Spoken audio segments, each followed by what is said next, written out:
Welcome back. Thank you very much for staying with us. Now, South Africa and Uganda's president are meeting to discuss political and economic ties. President Ramaphosa is hosting his Ugandan counterpart, Yoweri Museveni, at the Union Buildings. It's the East African leader's first state visit to the country in 12 years. He was last hosted by Jacob Zuma back in 2011, although he paid the former president a short visit in 2016. Africa and Uganda play a significant role in their respective regional bodies and on the continent, with both contributing peacekeepers to the DRC.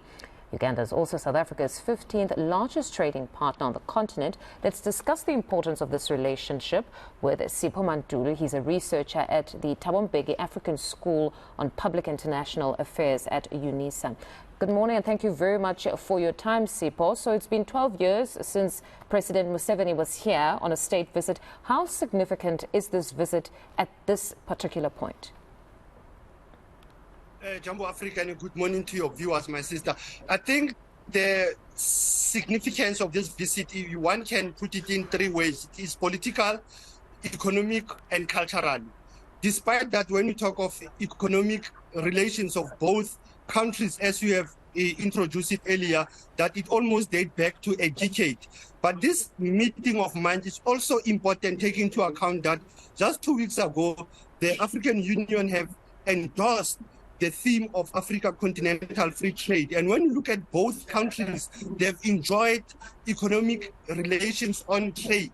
But what is, I think it is also key, it is the role of Uganda and South Africa on the conflict resolution in the Eastern DRC. That must also be part of the agenda, because you can engage on trade, investment, business, but if you don't bring the issues of peace and security on the table, and the issue of youth and women, what are the benefits also of the people of South Africa and Uganda is very critical. So this meeting of minds by the leaders, it must also take into account the agency of the youth population that is unemployable, that is having challenges, the issues of health and the issues of trade relations. How do we manage it? Because you might have this meeting, MOU being signed, but if they don't benefit ordinary people of both countries, it will be meaningless. Most certainly, and we do expect those particular issues to feature prominently. But when we go back to just the trade and look at the data with the East African country, it increased from 2.8 billion to 3.17 billion back in 2018. Those are the figures we have.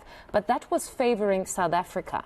Now, one would assume Uganda would want to level things, which would be the most beneficial trade areas at this point, according to you, just to level things out so they're just benefiting equally so.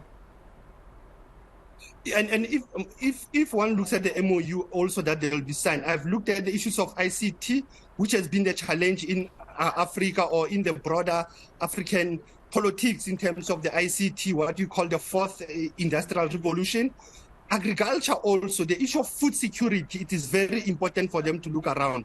Why I was raising ICT earlier, remember that we had many companies in South Africa that were trading in Uganda, but we don't have Uganda companies trading in South Africa. And that is the challenge that one will feel that, as you have said, how do we balance the scale?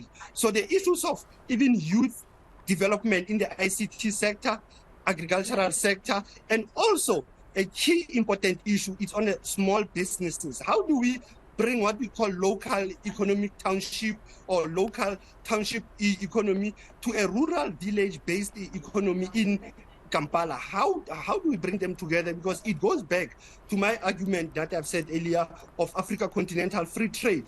Is the trade amongst only the high multinational companies? What about ordinary people? How do we do people-to-people trade? And the issues also of the debt. Many African countries are finding themselves going to the IMF, to the World Bank. So it is important when they engage that, even if they are raising monies, they should look at the African Fund. They should look at the role of the AU. They should look at the role of the regional economic bodies. South Africa playing a key role in SADC, Uganda playing a role in COMESA as well as IGAD. So it is important that the issues that they should look at trade of balancing it's also on the issues that I've raised of food security, issues of ICT, and also issues of youth unemployment. What are the opportunities for the young people in both countries that can benefit? And issues of culture, we normally don't talk about cultural trade, cultural exchange programs, what I also call the soft power of politics, cultural diplomacy. You can engage on political, economic issues, but what about cultural diplomacy issues that can benefit our artists from Uganda, the artists from South Africa, because that's where Africa must be moving towards. Most certainly a concept that needs to be discussed a bit more. Like you say, cultural exchange, certainly a great one. Then to the two heads of state expected to discuss politics. On the political front,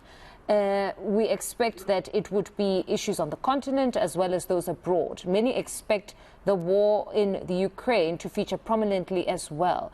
But do you expect there to be great differences? Because from where we're standing, these two countries share somewhat of a similar position when it comes to the war in the Ukraine? No, definitely. On international politics or global politics, you'll remember that since the eruption of the conflict between Russia and Ukraine, African diplomacy was tested.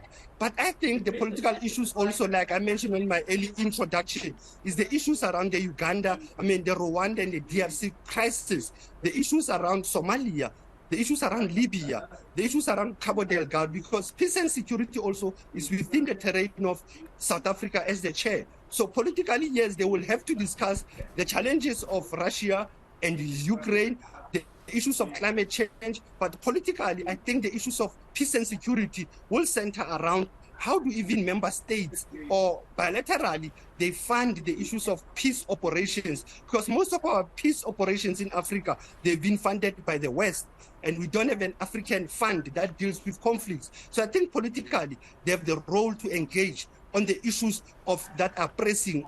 Elections are also one trigger in Africa. You look at Abuja now come out of elections, DRC is coming, and also Zimbabwe. Those are the issues that I think when leaders meet, they should advise how do we deal with this issue of electoral democracy in Africa and governance, and how do we instill the culture of peace, the culture of accountability, because politically, yes, we can engage, but also there are challenges of corruption that are facing many African countries, political intolerance among the governing parties and the opposition. Those are the challenges that I think leaders have to be brutal and honest when they are engaging. Museveni has not been treating Bobi Wine very well, but I don't think President Ramaphosa can ask him about the ghetto president, about what's happening with Bobi Wine. But he can engage on the role of Uganda also in the conflict in the eastern DRC with Rwanda.